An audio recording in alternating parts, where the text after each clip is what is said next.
A paz do Senhor, pessoal, tudo bem? Eu vim trazer uma palavra que o Senhor colocou no meu coração. Ela falou muito comigo e eu tenho certeza que vai falar com você também. Ela se encontra no livro de 1 Reis, capítulo 19. Vai falar sobre a fuga de Elias para o Horebe. E a gente conhece um pouco a história, né, de Elias.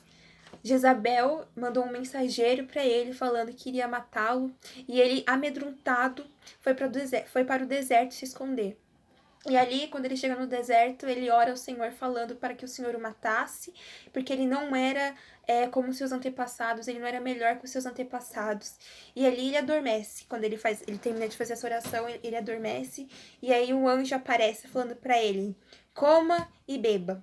E ele come, ele bebe, e depois ele adormece, e mais uma vez o anjo aparece para ele: coma e beba, porque longa é a sua viagem. E ali, Elias fez aquilo, ele comeu, ele bebeu, e ele fez uma viagem longa de 40 dias e 40 noites, até chegar a Horebe.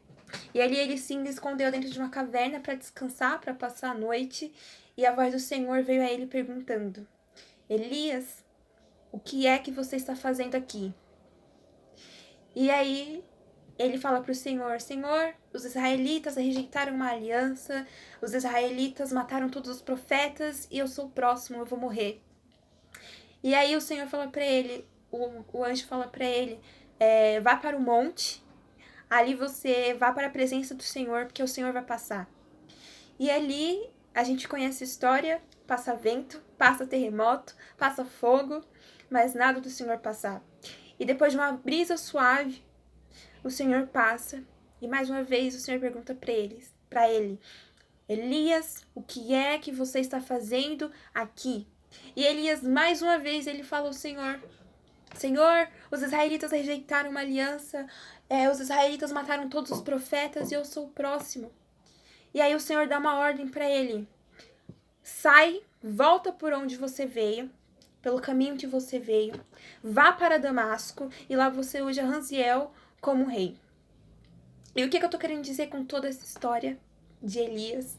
Eu acho interessante que, às vezes, há uma diferença quando Deus nos esconde e quando nós escolhemos nos esconder. Quando Deus nos esconde, normalmente Ele quer tratar algo em nós, Ele quer tratar alguma coisa em nós, Ele quer tratar o nosso ego, Ele quer tratar algo em nós. Mas quando nós nos escondemos, normalmente não é direcionado por Deus. Quando nós nos escondemos, normalmente é direcionado pelo medo, é direcionado por alguma coisa que aconteceu, por algum tipo de sentimento que surge ali na gente, que surge no nosso coração, como surgiu aqui em Elias, como medo que levou ele para dentro da caverna. E quando o anjo fala para ele assim: Elias, coma, beba, porque longa é a tua caminhada, é como se o anjo tava querendo dizer assim para ele: Elias, você tá querendo jogar tudo pro alto, você tá querendo desistir, mas você só tá cansado. Então recupera suas forças aí, come, se recupera e aprenda a descansar e não a desistir. Eu vejo como se o anjo estivesse querendo falar isso para ele. E aí, mais à frente, o Senhor pergunta para ele: Elias, o Senhor pergunta 2 vezes: Elias, o que é que você está fazendo aqui? E ele fala, aí ele fala a mesma coisa para o Senhor as 2 vezes. E aí o Senhor ele está perguntando a mesma coisa para nós: o que é que você está fazendo aí?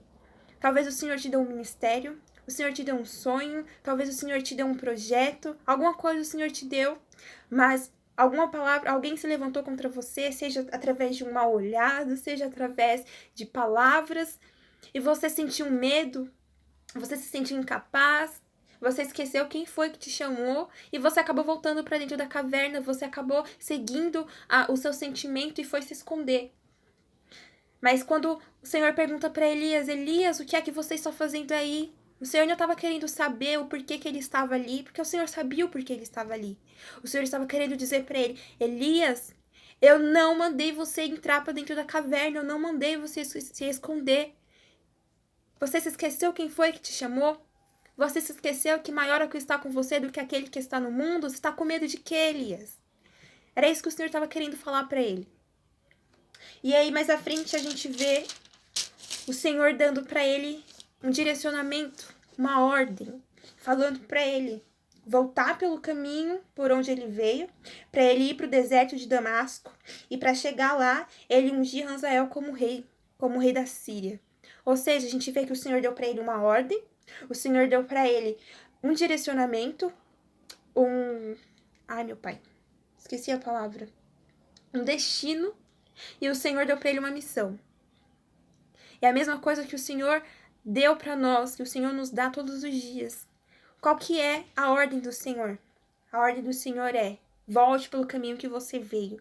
Volte para a minha presença. A ordem do Senhor é: volte a praticar as boas obras. E qual é o destino que o Senhor nos dá? O destino que o Senhor nos dá é: ide por todo mundo.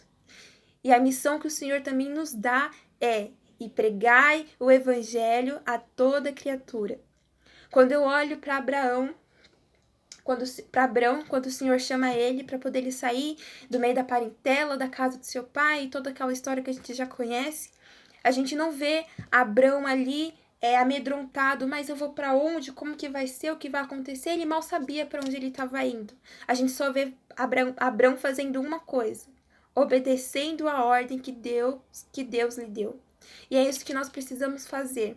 Ao invés de sermos tomados pelo medo, a gente precisa lembrar quem foi que nos chamou, a gente precisa lembrar quem foi que nos capacitou, a gente precisa lembrar quem é que luta por nós, quem é que nos capacita.